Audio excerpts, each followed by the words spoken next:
Candlelight pools across the notary's desk, steady on a stack of fresh parchment and an unbroken seal of red wax. Quills scratch. A clerk turns a ledger page without looking up. Nothing here asks to be remembered. Outside, gravel drives lie quiet under a sky the color of old linen. The Count signs his name without hurry, the motion of a man who has bought houses before and will buy others after this one. Bertuccio stands at his shoulder, hands folded behind his back, the posture of a steward who exists to confirm what his master already knows. The notary reaches for the next paper, scans it once, speaks without lifting his eyes. "The grounds and the house both, sir. The property at Auteuil." Bertuccio's hand finds the edge of the desk. He does not move otherwise. The candle does not flicker, the quill does not stop, the Count does not turn, and still something in the room has shifted weight, settling into a place no one named.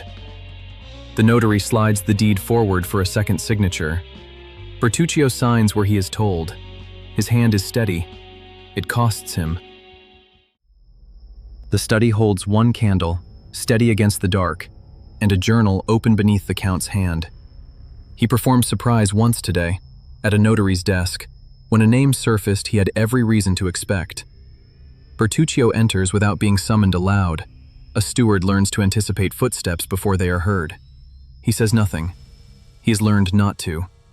The Count closes the journal. The clasp settles with a small, final sound. The carriage, Auteuil, tonight. Bertuccio's bow comes a fraction too slow, the only sign the word still has teeth. He withdraws without another sound. The Count folds his hands over the closed journal, the patience of a man who arranged this moment before either of them entered the room. Beyond the window, Paris keeps its rhythm, unaware that anything has been decided tonight. The Count's calm was never uncertainty. It was timing. Auteuil keeps its distance from Paris by design. Walled gardens, gravel drives, the hush of money that does not announce itself. The carriage stops where the road narrows to a single gate, the house beyond it dark but for one window. A caretaker comes out with a lantern, and the unhurried manner of a man who has given this same accounting to a dozen prospective buyers before tonight. "The grounds," he says, "belong to the Marquis of Saint-Méron. The house passed through the family on a marriage. The Marquis's daughter, given some years back to a young prosecutor, ambitious, well-connected at court. Villefort." The caretaker moves on to the matter of the well, the orchard wall, the asking price.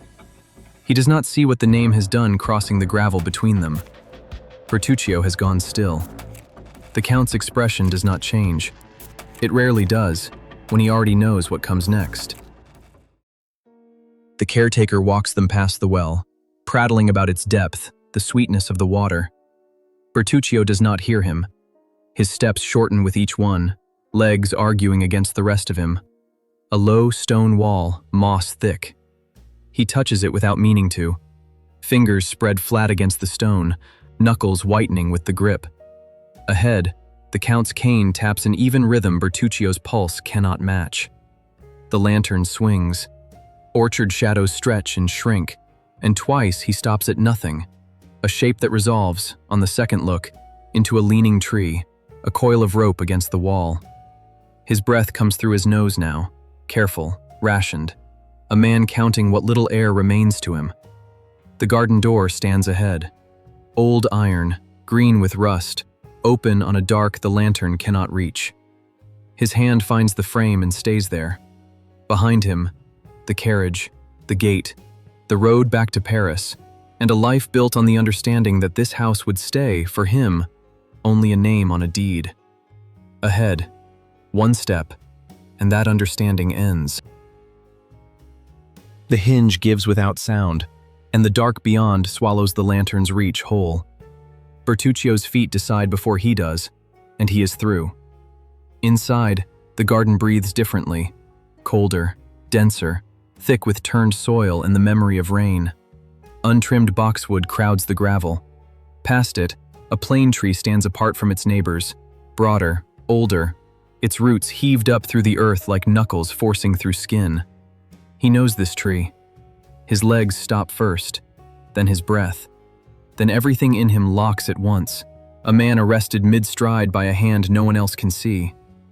The Count's lantern swings past him and settles, not on the tree itself, but on the ground 4 paces from the trunk, where the soil sits a half-inch lower than the soil around it, where grass has never once agreed to take root evenly.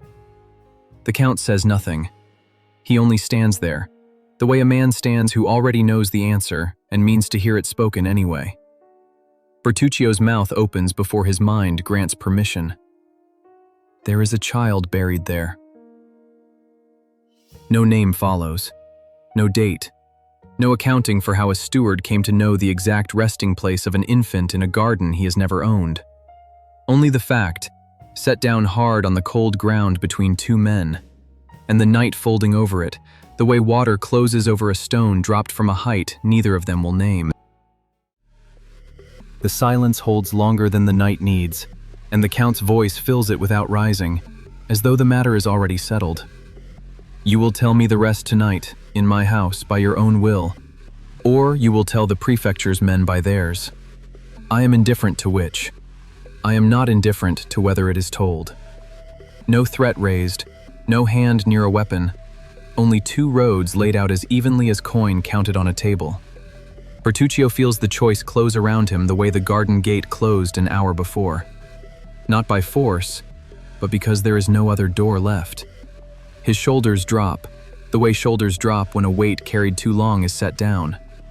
He looks once at the disturbed earth, then to the dark window above, the answer perhaps written there instead. It was never the child I came for. It was the man who put him there, Villefort. The name sits in the cold air between them, and Bertuccio makes no move to take it back. 18 years he carried it, certain it would die with him, unspoken. Now it is loose in the world. The room goes quiet around them. Quiet, not calm. Monte Cristo lowers himself into the chair by the window, unhurried, hands folded as though he has all the night to spend. Outside, the disturbed earth of the garden waits beneath a thin moon, and somewhere past the wall, a stranger's clock counts an hour that means nothing here. Bertuccio does not sit. He stands where the candlelight reaches only half of him, the rest given to shadow, the way a man stands before a confessor he did not choose. The flame gutters once, steadies. 3 days. That is what it takes Bertuccio to cross from Corsica to Nimes, money in hand, his brother's name on his tongue, certain that French law still answers to blood spilled in French streets. Villefort does not raise his voice. He does not need to. He explains, as a clerk explains a closed account, that the dead man wore the wrong colors on the wrong morning, that a city settling its grudges cannot stop to count every body left in the gutter, that the matter, regrettable as it is, does not warrant the time of the king's prosecutor. Your brother chose his side, he says. The law does not avenge sides. No file is opened. No name is recorded. The clerk shows Bertuccio to the door before the candle on Villefort's desk has burned a finger's width lower. Bertuccio walks back into the Nimes sun with nothing. No justice, no acknowledgement, not even the satisfaction of having been refused with effort. A man who is hated can be fought. A man who is merely inconvenienced is something else. Bertuccio understands, walking away, which one he has become. Months pass before Bertuccio moves. Villefort rises during them. A new house at Auteuil, a young wife, a name spoken with more weight in Nimes each season. Bertuccio watches from doorways, from the far end of markets, from behind a hired cart no one stops to buy from. He learns the prosecutor the way a hunter learns ground. Which road he walks alone, which hour his clerks go home, which garden gate stays unbolted when the house lamp burns late. Hatred given a year to ripen stops resembling hatred. It begins to resemble patience. The oath returns to him on those roads, the one he swore over his brother's body before the grave was even closed. A Corsican vendetta does not end with a closed file, he told himself then. It ends when the debt is paid, in blood or in kind, however many years the ledger sits open. He buys a knife for no other purpose. He waits through cold nights at the foot of the Auteuil wall, learning the rhythm of Villefort's solitary walks until the rhythm becomes a certainty he can set a clock by. The night comes thick with cloud. Villefort's footsteps reach the gate alone, his coat heavy with rain, his hand already on the latch. Bertuccio steps out of the dark behind him, the blade turned edge up, rising toward the soft place beneath the ribs. The blow lands high, glancing off bone instead of the soft place beneath it. Villefort's cry breaks into the wet dark, ragged, more animal than man. He twists free. He stumbles back over earth turned soft and recent, one hand clamped to his side, the spade left standing where he dropped it. He does not look back. He does not call for help.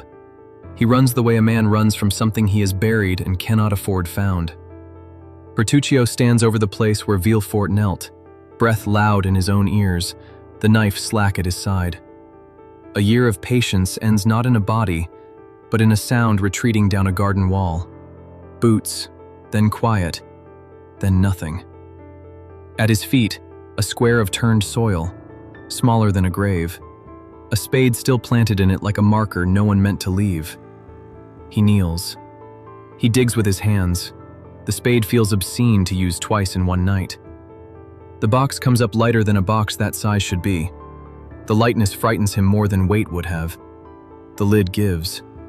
White linen, too white for the dirt packed around it, wrapped tight around something the size of 2 fists. Under the cloth, a chest no larger than a loaf of bread, still. A cry, thin, furious, alive. Bertuccio does not move for the length of 3 breaths. The knife meant for the father lies forgotten in the grass beside a hole meant for a grave that refuses to be one. He lifts the child against the ruin of his coat. For the first time in a year, his hands do not know whether they shake from violence or from its opposite. Rogliano takes him without questions, the way the sea's leavings are always taken in. Assunta lifts the child from Bertuccio's arms before he can finish explaining where he found him. "He is mine now," she says, and that ends it. Years pass in a breath. Christening, fever survived, a first unsteady walk along the harbor wall. Bertuccio watches from a distance that never closes. A brother's debt, repaid into a stranger's bed. They name him Benedetto. He grows clever, beautiful, already skilled at turning tears into forgiveness before anyone can name what he has stolen. Bertuccio watches the lying take root, says nothing. One more sin, laid on a debt already too heavy to count. Somewhere ahead waits a courtroom, a man not yet met, a name that is not Benedetto. None of it has happened. All of it is already true. The diamond sits on the table between 2 bowls of cold soup, throwing more light than the single candle beside it. The inn at the crossroads has not held a paying guest in weeks. The roof leaks above the stairs. The shutters will not close against the draft. La Carconte has not looked away from the stone since the stranger pressed it into her husband's palm and walked out without giving his name. 45,000 francs, she says. The jeweler in Beaucaire named the sum himself. 45,000, Gaspard. Caderousse turns the stone in his fingers, unwilling to hold it, unwilling to set it down. He has carried debts before. He has never carried a fortune. In her head, La Carconte has already spent it twice. A mended roof, a doctor who answers, a life that does not smell of onions and damp straw. She watches her husband's hesitation the way she watches weather. Something to be managed, not respected. Outside, the road to Beaucaire lies empty in both directions. La Carconte does not look away from the stone. Now neither does he. Rain reaches the inn before the wind does. A few drops, then a wall of it, hammering at shutters that will not close. The candle gutters and steadies. Joanne's shoulders into his coat. The diamond is paid for, the road to Beaucaire still open, and he means to be on it before the water rises in the ditches. La Carconte reaches the door first. "You'll drown that money before you spend it," she says. "Stay the night. We have a fire. We have a room." He stands in the doorway with his hand on the latch, the dark beyond him total. No lantern anywhere along the road. No house before the next bend. Thunder rolls and does not stop rolling.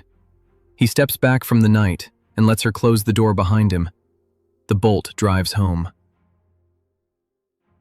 KORAS has not moved from the table. He watches the door, then the stranger's wet saddlebag dripping by the hearth, then his wife's face, calm now, settled. The face of a woman who has already decided something he has not yet been told. The bolt that sealed this house an hour before hangs loose now from a shattered hasp, swinging with each gust that finds the gap. Bertuccio steps through it into a dark that smells of tallow smoke and something underneath the smoke. No voice answers the wind. No fire complains in the grate. He lights the candle from the embers. The light finds the merchant's saddlebag first, slit along its seam, the lining dragged through like a wound in cloth. Then it finds the merchant himself, on his back near the hearth, one hand still gripping the leg of a table he reached for and missed. Bertuccio does not move toward the stairs yet. He crosses the room slow, the candle low, and finds the second body in the corner where a shawl should be, and is not. La Carconte, face down, the wool that covered her an hour ago soaked through beneath her instead. The boards beneath her are dark in a shape wider than any single wound should leave. He searches what remains of the room a second time, no longer for the dead. No third bodies slumped among the wreckage, no diamond, no purse, no trace of the fortune that paid for this night's violence. A man and a fortune are both missing, and the empty space where they should be is the part of this room Bertuccio cannot stop searching. 2 months pass inside a cell at Nîmes before anyone with authority troubles to ask whether Bertuccio did what he is held for. He did not cut the merchant's purse strings. He did not close his hand over La Carconte's throat. He said so to the magistrate the first week. He said so to the wall every week after, and the wall kept it as well as the magistrate did. Then KORAS, caught for a theft that has nothing to do with the inn or the diamond, talks to save his own skin and gives away more than the small crime he meant to cover. The woman did it, I only watched. No retraction follows, no apology, only a bolt turning in a door Bertuccio had stopped expecting to open. He steps from stone air into gray daylight, and the breath he draws is not triumph.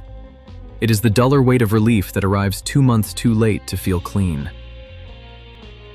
Years gather around Benedetto, the boy Bertuccio takes in as his own, and none of them make him gentle. Assunta feeds him, clothes him, forgives him before he asks, until forgiveness becomes its own debt. He repays it in small thefts that grow larger, in absences that grow longer, until the night he comes for the strongbox and finds her awake. He does not stay to explain himself. Bertuccio's voice does not rise when he says it. I found her on the floor where he left her.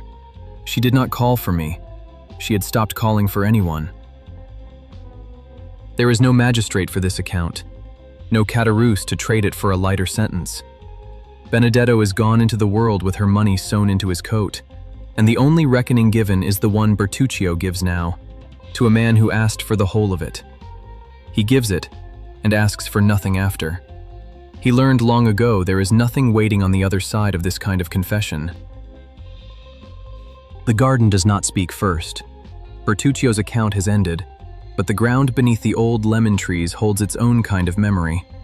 Turned soil long settled, a place no spade has touched again in all these years. Monte Cristo walks the path until he is standing over it. He does not kneel.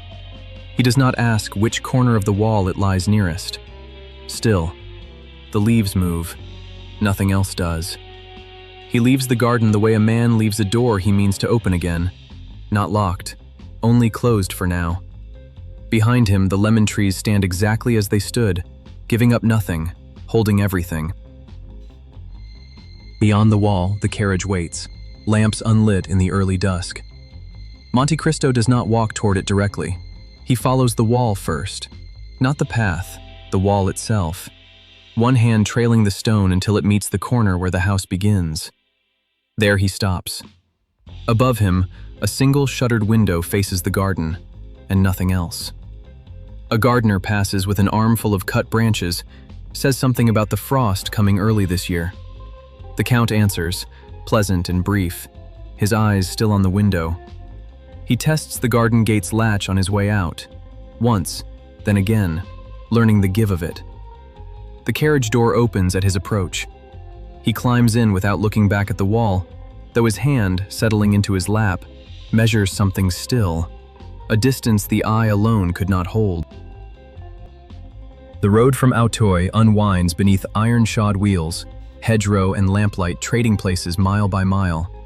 Paris rises out of the dusk in increments, a steeple, a bridge, the glow of windows multiplying into a city's worth of ordinary light. Monte Cristo's hand uncurls in his lap. The calculation that occupied it on the road out has nowhere left to go. What remains is only motion, and the small comforts of motion, the creak of leather, the rhythmic fall of hooves.